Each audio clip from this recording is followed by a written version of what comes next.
What's going on, guys? Liam here, and it's time for round 20 predictions.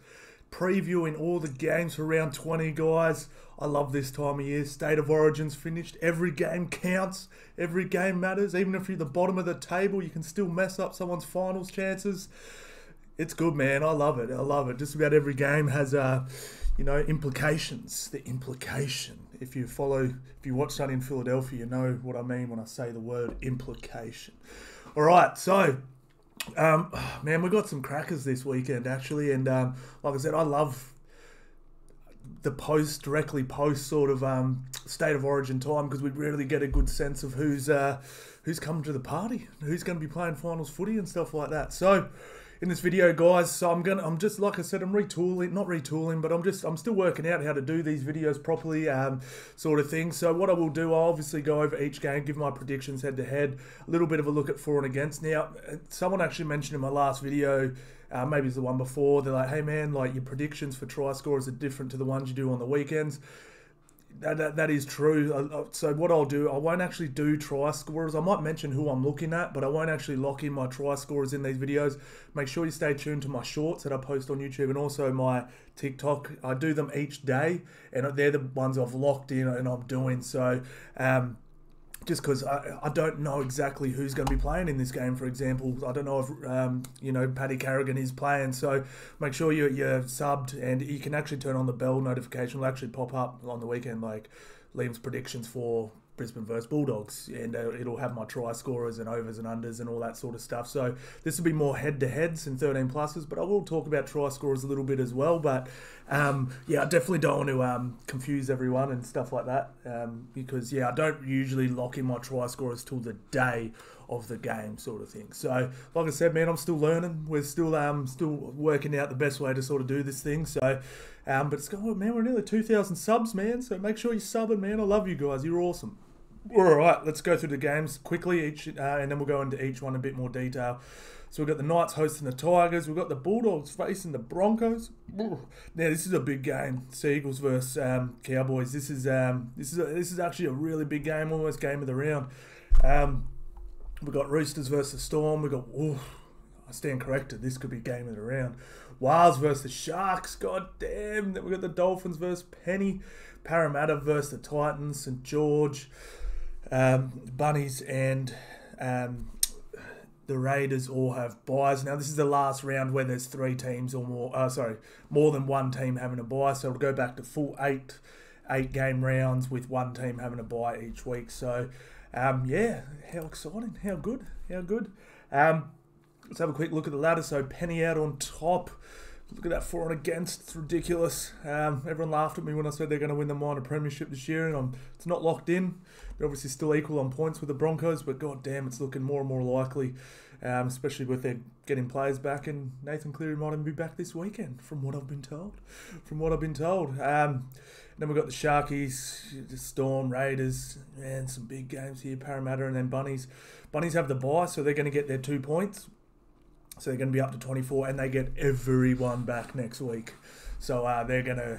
I heard a bunch of people saying they're not going to make the 8 this year. I'm like, yeah, they are. Yeah, they are. And then we have... I think... So Parramatta are playing Titans this weekend. I think if Titans lose this, that's their goose cooked. And then Cowboys, like I said, this is why it's a big game. They're playing each other. They're right here. It's... Cowboys have been flying. If the Seagulls can... get a dub here, they'll jump over them, and these teams are more than likely going to gap as well. So huge game for the Cowboys. 1 second, I have a phone call. I'll be back in 1 second. And I'm back. Sorry about that, guys. Important phone call. I was waiting for that all day, and of course it popped up just as I was recording. But anyway, so yeah, huge game. Huge game. So we'll have a quick now let's just get straight into the games. All right, we've got Tigers versus the Knights. Now, this game, not a huge amount to play for, other than pride, but god damn, Bradman best. Last night, he was unbelievable. Like I said, if you've been watching my videos, I was very stumped by the choice, but I really feel like he's the sort of player that I really like, that Bullocken style of centre, and that's why I've always liked him, but I feel like he might be the sort of player that really thrives in the when the players around him are good, when he gets really good ball. And maybe the reason he hasn't truly shone at the Knights is, you know what I mean? I'm not dissing the Knights, but they haven't been. He doesn't get much good ball, sort of thing. And we saw he got good ball against the Canterbury, and Jesus Christ, he got good ball last night. And hats off to Cody Walker, man. He unlocked this dude like I've never seen him unlocked before. It was absolutely magical. Yeah, Jesus Christ, and he's so young. He can play like this for another decade. It's scary thoughts. But expecting big games for both these guys. I think it's going to be a pretty good game, to be honest. Just and Knights really shortened up. So where are they on the ladder? Is it possible for them to make the 8? I mean, geez, you're going to just about to have to do in every game. But yeah, they can definitely do it. But it is very much must win, and like 100% must win. Like, if they lose this, it is like almost mathematically impossible, sort of thing. So huge game for them, and even just like you don't want to finish 14th. Like you can sort of call the season like a relative success if you come 10th. You know what I mean? But like if you're finishing 14th, that's a failure, sort of thing. So. And Tigers is obviously playing for a bit of pride now. Let's have a quick look at the team stats before we do our picks. So how have these guys gone this year? Oh, that's right. That was a really gutsy, gritty win from them. I remember that game. Two really gutsy, gritty wins over the last two.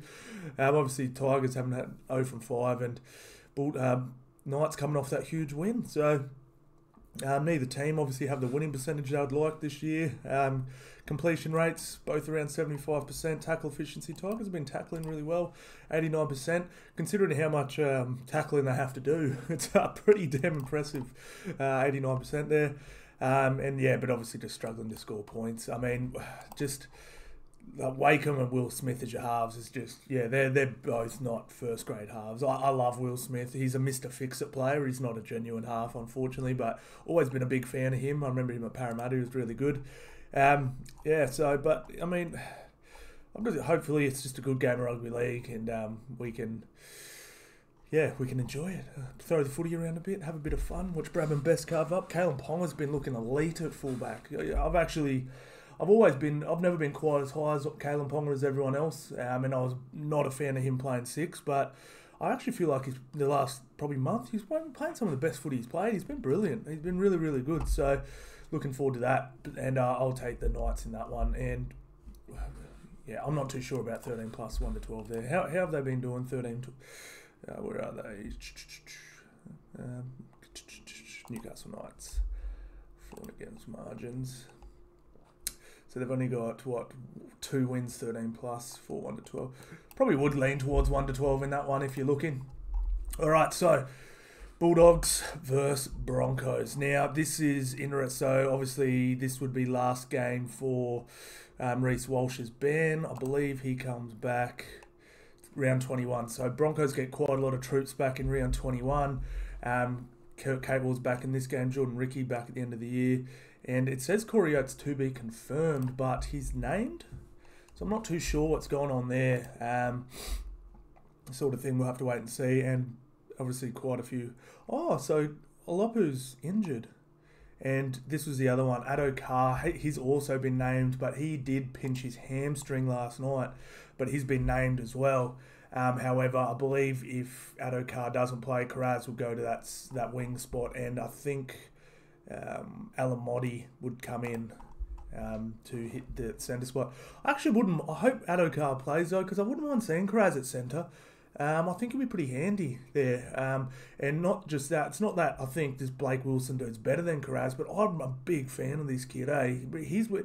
I remember the first game he played, Hectic Fred from TikTok, I messaged him straight after and I was like, fuck, that dude with the headgear was alright, eh? And he goes, yeah, bro, he's legit.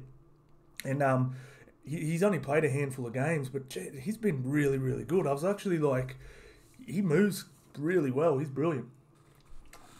Small sample size, obviously, but and then we got, Jesus Christ, Toby Sexton. How's that photo? Gee, he looks like a Simpsons character. God damn, he was brilliant last week. Doggies fans were calling him the saviour and all that. Wouldn't go that far yet, but man, massive step in the right direction. Even if he's not, I felt last week, even though they won well, I felt like he made a few errors, but he's good outweighed his bad. But what I've liked most about it is it freed up Burton to do I can't remember who said it. Might have been Cooper Cronk.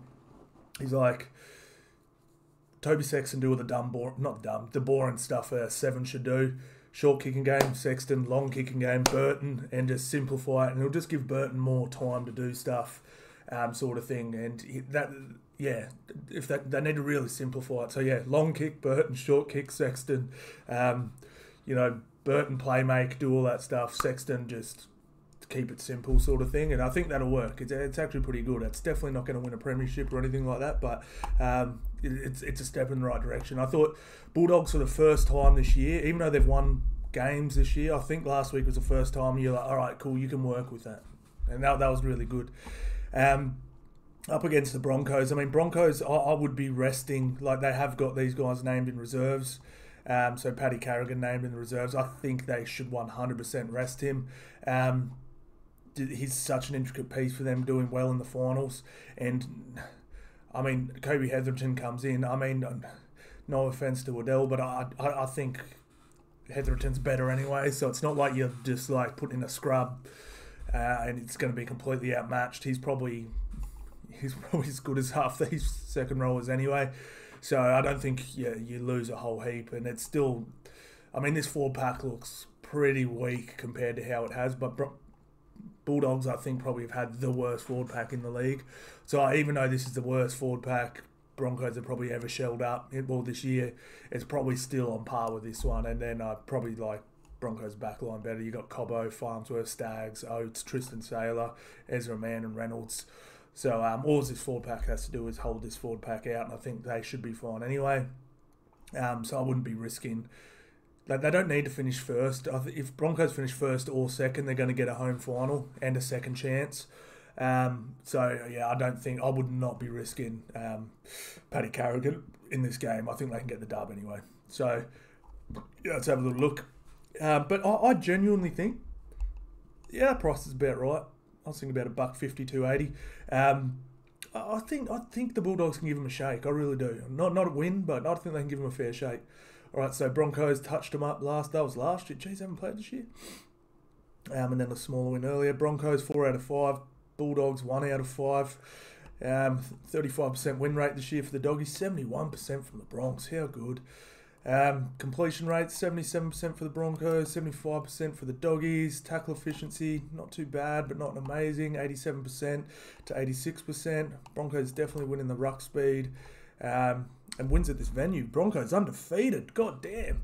I'll take Broncos here. We'll have a little look at 1 to 12, 13 pluses. I'll be looking at Cobbo for try scorer in this one for sure as well. He was brilliant last week. So what do they got? 4 wins, 13 plus. Plenty of 1 to 12s, which surprised me a little bit.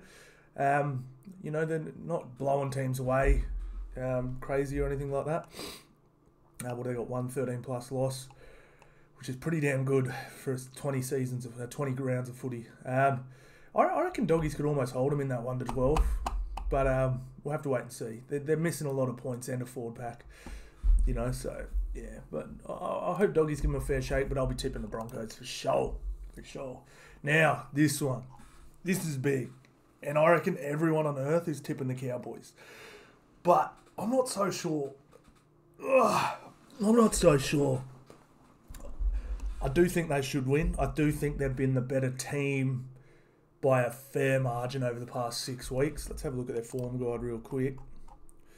Yeah, it's obviously like 4 from 5, 2 from 5. Parramatta the last team to beat them. And look at that resume. You've got Storm, Panthers and Rabbitohs on there. All affected by injury. Well, Penrith and Rabbitohs were definitely affected by injury and state of origin. But a fair cop to them. Cowboys had plenty of players out too for this game. But yeah, it's this is tough. This is tough. I mean, Drinkwater's been brilliant. Vellamy's been brilliant. Val Holmes was terrible last. Well, not terrible. He wasn't very good last night. Peter Hiku's been hit or miss. Tuolangi's been good for Origin. He's been good for the Cowboys since Origin. But yeah, I think this is a big danger game for the Cowboys. I really do. I mean, you still look at this team like this is Ruben Garrick's legit. He's no turbo, but he's legit. You got Saab, you got Brandon Parker, one of the best defensive centres. Kohler wheels for days. Schuster, what Schuster's going to show up?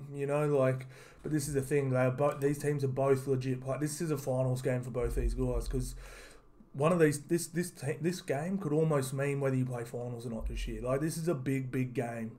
Because like I said, so Cowboys have been making a hot streak up here, right? Normally, just about every year, if you look at last year, for example, one of these top 8 teams is tumbling, just for whatever reason. Now, last year was the Broncos. Broncos were just tumbling, and it just allowed, I think it was the Raiders, to just sneak in and just get in there. I think it was the Raiders. Correct me if I'm wrong. But this year, I mean, Rabbitohs have been the tumbling team, but they get everyone back next week, and they've been scary good when they've been at full strength. So I don't think they're going to tumble. Parramatta are on the up. Warriors are on the up. Raiders aren't losing. You get what I'm saying? It is going to be very hard to squeak into this 8. You've got to be almost perfect. So, like I said, let's say all these top 8 teams win, which is a very good chance. You know, like Parramatta have... well, they can't all win because there's a couple playing each other, but you know, if Parramatta beat the Eels, let's say Warriors beat the Sharks are way up the top, Storm beat the Roosters, you know, Broncos beat the Dogs, and Penrith, you know, they all go up and you stay there. So this is a big game for both these teams, and I genuinely think whoever loses this game almost not won't, but I'll be starting to run a red line through them. Like, for real, it's a massive step in the wrong direction. Put it that way, a massive step in the wrong direction. And a win is a huge step in the right direction. Especially, let's just say, Parramatta lose to the Titans. Now, all of a sudden, you're above them. You know what I mean? You jump straight in. It's huge. It's huge. So, massive game. I mean, look, Schuster, Chariot, this is still Paseka, sorry. Simply, you got Ola Kawatu in here. This is and Jake Trbojevic, we saw how important he is. Their win rate with him in this team is just absurd. It's just absolutely insane, and pretty solid bench too.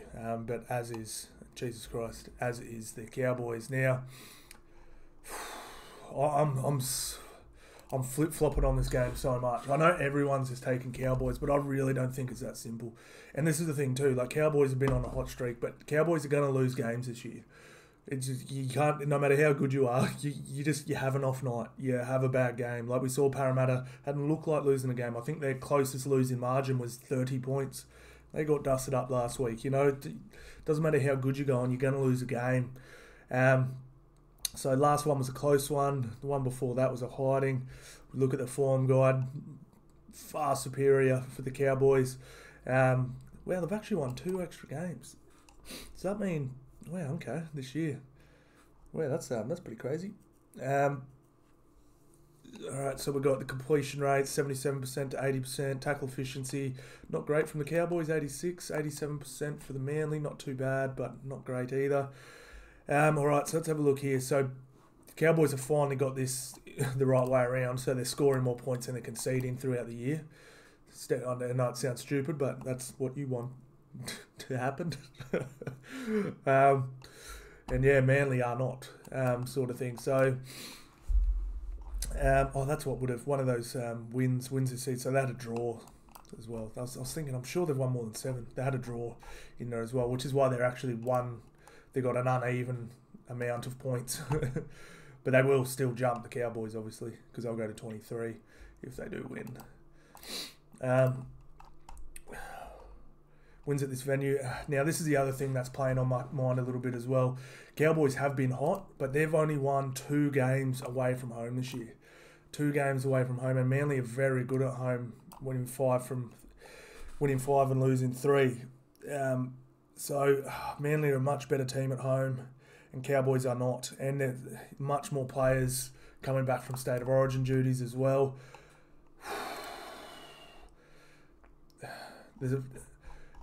I'm going to tip the Sea Eagles, and I know everyone's thinking I'm crazy here. Cowboys should win this because they are playing so much better footy. I just have a feeling that they might jag a win here, the Sea Eagles, with not much confidence. I feel like Cowboys are probably going to win way more games than they lose this year, and I still think they're in a really good spot to play finals. I just have a feeling they might drop one here. I don't know, but yeah, I'm not saying this with much confidence at all. But, you know, there's an upset every round, and you know what I mean? And Cowboys are pretty firm favourites here. So I feel like this could be the upset one. I really do. But we'll have to wait and see. Having said that, I really want to see Cowboys play finals footy. And this loss would damage them heavily. So I sort of hope the Cowboys win. Yeah, I sort of hope the Cowboys win, but yeah, I'm not too sure. I don't know. I just have this feeling. That this is their game to get upset. But we'll have to wait and see. I'm just excited. It should be a really good, exciting game. Now this is exciting. So we got actually we'll have a quick look at. We'll go Manly. What are they doing? 1 to 12, 13 pluses.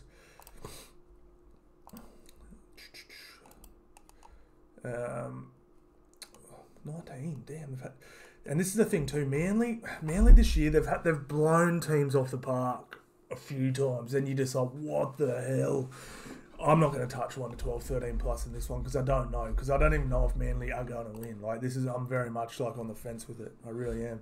All right, so this is an interesting one. A bunch of players backing up. So Brandon Smith's back, Eden Butcher's back, Suoliti's back. Man, this could be. And Suoliti in at wing. Like, hallelujah.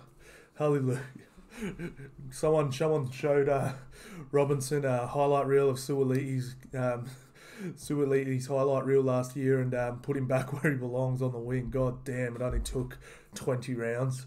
Jesus Christ. Man, I was so impressed with Lindsay Collins last night. I actually didn't mind Victor Adley on an edge either. I thought he was great there, and then you got Nathan Brown in the middle, and then you got Brandon Smith who can come in the middle as well. So I actually really like this team. Egan Butcher comes in. Not bad at all. It's much better, much better. Now, I like this team. I love Nelson on an edge. I think he's so good on an edge, but I don't know. I'd probably prefer, like, Nelson as a big man changes the game like no other when he comes off the bench. Like, no one, like, you see, like, say, Payne Haas will go to the bench and then he'll come back on and you see a shift. Like, you see a bit of a shift. Oh, Broncos are starting to roll through the middle a little easier. But when Nelson comes on, off the bench, the game completely flips. Like, it's actually, and we actually saw last week when they played Penrith, they started him and he was so dominant. But then as he gassed and he had to stay out there because he was on an edge, you watched him become less and less of an impact. I don't mind him here, but I'd much rather him on the bench. I mean, you got bloody Tarek Sims, who's a professional, like, legit edge back rower. You can put in there, and then you can rotate Kamakamitha, Reece. Yeah, I like that much better, personally. But like, it's weird because he's so good on an edge. But like, I don't know. Unless maybe you played him on an edge for 20, took him off, put Sims in on that edge, and then you can bring Nelson on wherever you want to plug a hole. Maybe that's what he's going to do. But not a huge fan of starting him on the edge. I was last year. I was like, man, he's so good on an edge. It was almost reminding me back in the day when Willie Mason used to play on an edge. You know, he was a prop, and then they put him out against smaller men, and it was just destruction. Very, very similar. But yeah, yeah, this is tough. We'll have a quick look at their stats. All right, so they've played this year. Storm got them 28-8, 13 plus. Roosters, they got them last year. Both teams a little patchy, I guess you could say, for their lofty standards. 2 from 5 for the Roosters and 3 from 5 for the Storm. Look at that, Roosters, 44% win rate this year, 7 from 16. 10 from 16 for the Storm, so they're flying. They're going great. Completion rates for Roosters, this is what they need to fix up. They need to get up close to Melbourne Storm's completion rate. Tackle efficiency, both around 88. And they've just really struggled to score points this year. It's I think dropping Walker down to the reserve grade and then him getting injured was one of the biggest mistakes that made by a coach this year. Absolutely awful. Now, yeah. So just look, to be honest, I actually really like this team, and this could be another upset game. I like this. This team can beat this team for sure. But I just feel just going off track history and just watch how Melbourne have played this year, and just forget Roosters and like all their superstars and stuff. Just look at them as whole teams. Or just look at the way the Melbourne Storm's played this year and how the Roosters have played this year. I have to go with the Melbourne Storm. They've been pretty damn clinical. Few hiccups along the way, but they're bouncing back from them and being just fine. So I'm going to have to go with the Storm with that one. 1 to 12, 13 plus. I really couldn't tell you. It could go either way. This could be a blowout win for either. It could be a 1 to 12 either way. This is a very hard game to pick, and I will not be touching the 1 to 12 to 13 pluses. Warriors, Sharkies. Damn, this is going to be good. Sharkies. Can they beat a genuine top 8 team? Waz, can you damn win a game at home? For God's sakes. Come on, man. You're a better away team than a home team. That's terrible. What he's doing. He's killing me. But yeah, it's man, I'm loving both these teams. Look, where are they both on the ladder? So 26 points. So Sharkies here, if they win, they're just genuinely almost not cementing by any means, but they're really pushing it, like ice in that top 8 spot. If the Wars win, they're going to be pushing themselves up into that top 4 contention. This is a big game for both teams. This will have a bit of a semi-final feel to it, and there's a good chance that these guys could play in the semi-finals, so against each other.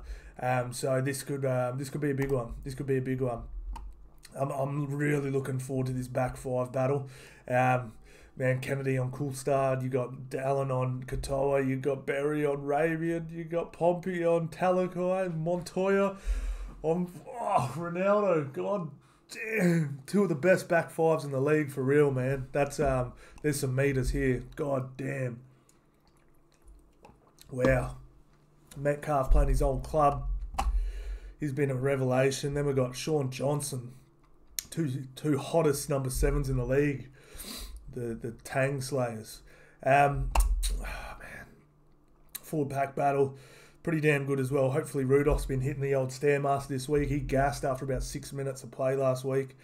Man, I wish Niokora was playing, because Niokora from the Warriors and Nakora from... I'm telling you, like, they're 2 of the best line running second rowers in the game. And I was really looking forward to that matchup. I think they would have been on opposite sides anyway. I might be wrong, but damn, man, they've been 2 of my favourite second rowers this year. And yeah, freaky. Mitch Barnett comes into the second row. Slightly weak. Why is it? Haven't had a flat wicket this year. They've had plenty of out. Like every week, someone goes out, and then they'll usually get a player back as well, like Josh Curran. Like, you know what I mean? But it's never been. They've barely ever had a full strength squad. It's like, all right, Curran's in, Bunty's out, or whatever. Like, they've always sort of lost someone, got someone, lost someone. They haven't had a full strength team this year, but never been completely depleted either. But yeah, Mitch Barnett, I've been so impressed with him. Jackson Ford's been brilliant. It's I'd probably say Dylan Walker's been so good off the bench too. Hazelton's been brilliant. Man, I'm so torn on this one. I'm so torn on this one. Let's go have a look at the team stats for the year. Wales got him this year? Oh, that's right. That was that one. They got him. Was that in overtime? It was close to it. It was the last second win. That's right. That was a crazy game. I remember that one. Sharks got him handily last year. Sharks 3 in a row. Warriors 4 from 5. Damn. This is a game, man. God damn. 10 from 17. 10 from 16. Completion rates, great from the Wars. Sharkies a little low, but not too bad. Tackle efficiency, 88 to 87%. Average points scored for the Wars, 23. Average points conceded, 18. So, Sharkies better offense. Wars better defense this year so far. Wins at this venue, 57%. 50% for the Sharkies. I'm really torn on this game, hey. What's a Sharkies away record like? Alright, so Sharkies away record 2 from 3, so pretty good. And Wars home record. No, that's form. Sorry. Sharkies away 5 and 2, so Sharks are gooder away. And then Wa's home record, 4-4. Damn, man. This is tough. This is tough.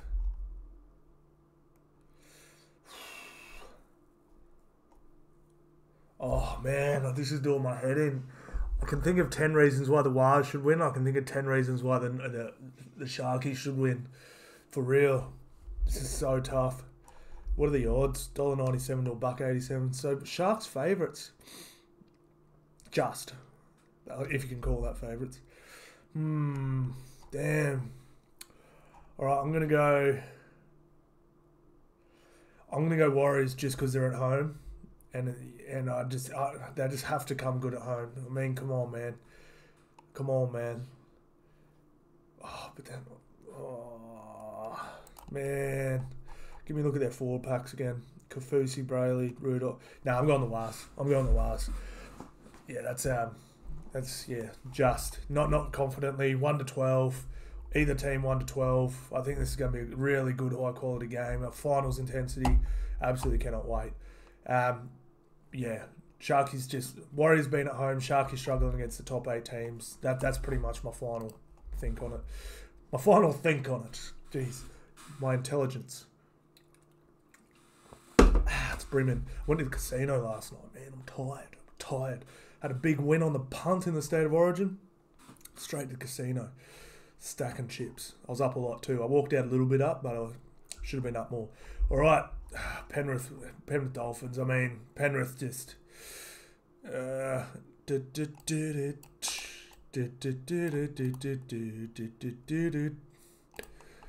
Nathan Cleary named.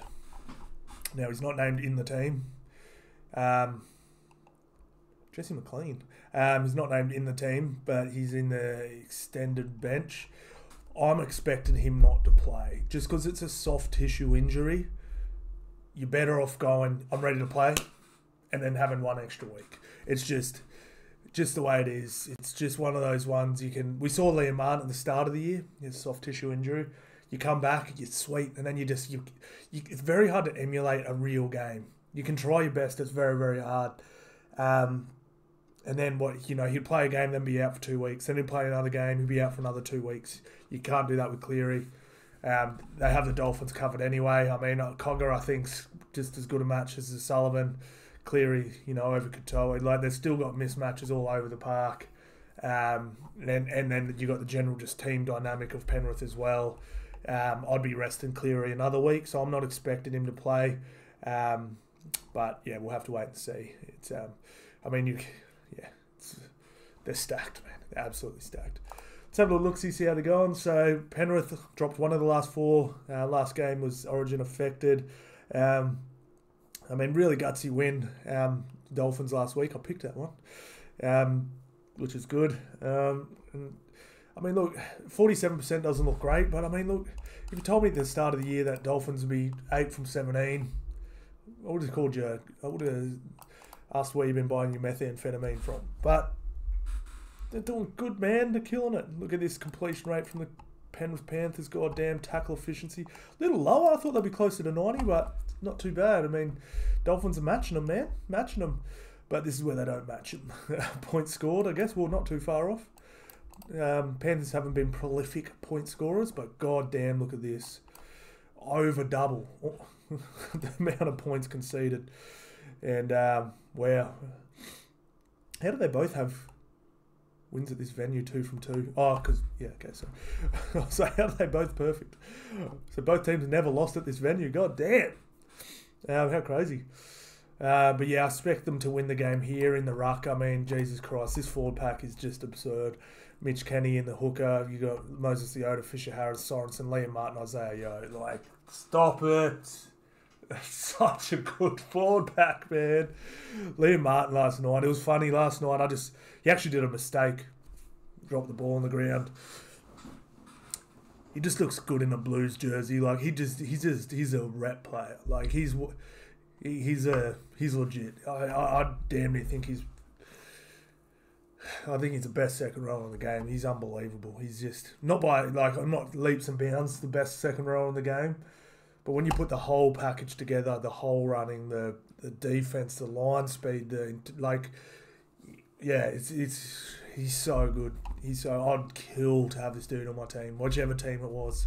I'm like, I want Liam Martin in there. You know what I mean? Because he frees up so much space for your outside guys. Because it's like Nakora for the Sharkies. He just runs the flawless line, and you have to, because he runs with such ferocity. You have to put 2 on him because you're not getting him 1-on-1. And then all of a sudden you've got a 3-on-1 overlap outside him. It's insane. He's so damn good. And then his defense is just on another planet as well. I've been impressed with these two as well, Lindsay Smith and Spencer Lenu. Like I said, I like this bench as well, to be honest. It's a big bench. You got, Big Herman, Big the GOAT, and then you got Jared Wallace, and then the Big MILF in there too. Now, it looks like Big Val has been dropped. Who comes in? Hammer in at centres. Yeah, so Val, I really liked him. He's definitely got some deficiencies in his game. You can tell he's been playing rugby league for under a year, whatever it is. But he's still a work in progress. But goddamn, he's a handful 1-on-1. But obviously, I've been so impressed with Hammer at centre. Like he's so good, man. He's one of those guys. He's the Joey Manu. He's the Tom Travojevic, the Latrell Mitchell, where they're so elite at those two positions, like fullback, centre. You put them in either one, and they're just going to destroy you. Freaky player, absolutely freaky. I knew he was something special. I did not know he was going to come on that quick. He's absolutely. And Nicaragua, I like him. He's handy at fullback. I'd personally be looking at the future. Like if I don't know what. One for me to tell Wayne Bennett what to do. Obviously, I'm not, but I think Hamiso is your future 100% fullback for sure. And I think, I think Val, you can turn him into a pretty damn good centre. So I'd be looking at the future maybe and mixing it up that way. But whatever. I'm not going to tell Wayne Bennett what to do. He's the GOAT. All right. So pretty obvious. We'll go Penrith, probably 13 plus there. Yeah, this is a big game. Big game for both teams. Parramatta obviously starting so poorly, even though they've been so hot. They are sitting in 7th, but they really need a win here. They've got a few tough games at the end of the year. They've got Penrith to go. They've got Broncos to go. I think they've got Roosters to go as well. I know they're not super crazy good at the moment, but they've still got a few tough games the rest of the year, so they really need to chalk this win up. They can't be dropping games they should be winning. And Titans, if they want to stay in contention, have to win as well. So, obviously, a lot of players from both teams represented at State of Origin. So, Clint Gutherson should be okay. I think he pulled up okay after his 3 minutes of State of Origin. Not bad for Clint. 30 grand to play 3 minutes. That's 10 grand a minute for Clint. Highest paid player in the NRL. God damn. That's some Floyd Mayweather money. God damn it. Oh, well, it's crazy. So Parramatta's starting to look pretty full strength. Dillbags comes in here very shortly. And then all of a sudden, look at this forward pack. I've been so impressed with hands. You got RCG, who was just so good last night. Junior Paulo, Sean Lane, Bryce Cartwright, Hopgood. Damn. That's getting close to Penny's forward pack. That's pretty damn good. Not as good as Penny's forward pack, just so you know, but it's... Followake and Tino and Fafita, beasts. But whereas I definitely have, obviously, Cleese Haas and Spence, Isaac, unfortunately, can't hold a candle to Hopgood, even though I'm a big fan of Isaac. Hopgood's just on another planet at the moment. And then the bench here as well. It's looking pretty good. You look at Parramatta's reserves. Genuine, played in a grand final last year. Dunster in the team last year? I can't remember. But, legit NRL player. Used to play for Melbourne. Ogden, great. He's been killing it this year. Dory, you got some good players that can't make the team, man. It's pretty damn impressive. Normally your reserves are good young up-and-comers and a good backup and stuff like that. But we've got genuine NRL players sitting there.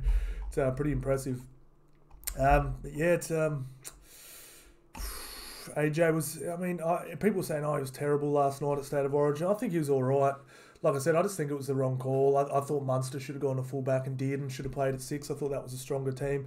But I looked at his stats. He was fine. He just wasn't Reece Walsh. and not many people are. But having said that, I've always said I think Brimson reminds me a bit of a Clint Gutherson. I think he's that style of player, that in everything, really good at, really good support player, gets through the hard work, the effort plays. So it'll be good to see the apprentice, the prince and the king go up against each other. Should be good. Should be a good matchup. So I'm pretty excited for this one. Parramatta, I guess, technically could rest players, but not really in a position to. Mitchell Moses, I thought, was brilliant last night. And this should be a really good game. I'm really excited for this one. It's in Parramatta. Let's see how it's not Cowboys, Titans have been travelling this year. So where's their away games here? Not great away from home. Obviously much better at home. Parramatta, better at home. Not much better, but they do have a winning record at home at least. So we'll go Parramatta here. We'll have a quick look at the team stats. That's right. They had that game. Parramatta were much better in this game. They got Jay. They just stupid at the end of the game. But yeah, I thought Parramatta were all over them in that game. Parramatta got them last year, both coming off losses.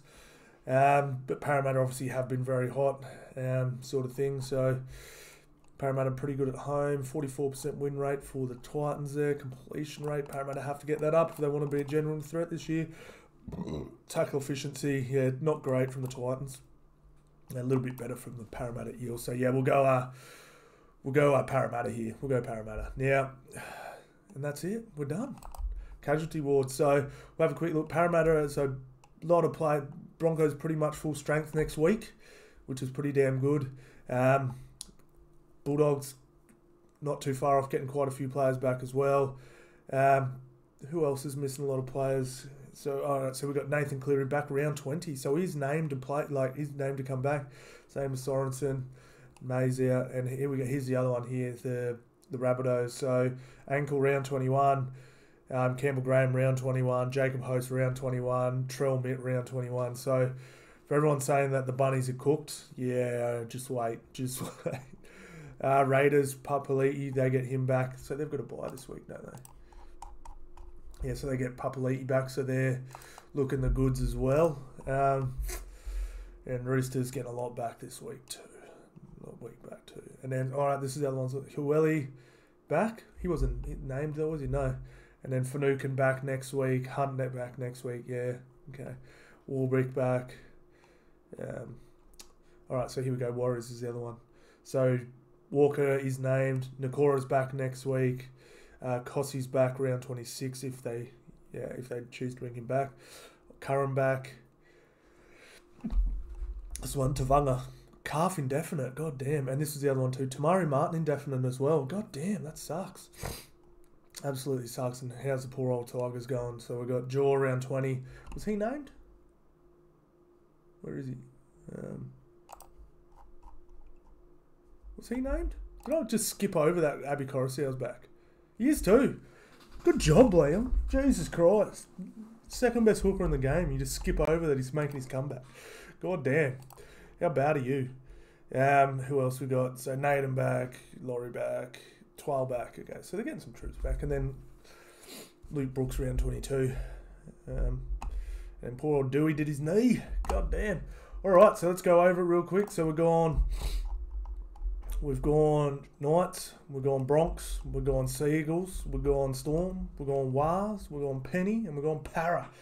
And St George to win the bye, hopefully. They should get it. All right, guys. Thank you all so much for watching. And keep an eye out for all my short punts, guys. Remember, that's why I didn't do try scorers this time. I'll do shorter videos for those ones. Thank you all so much for watching, guys. And I'll see you on the next one.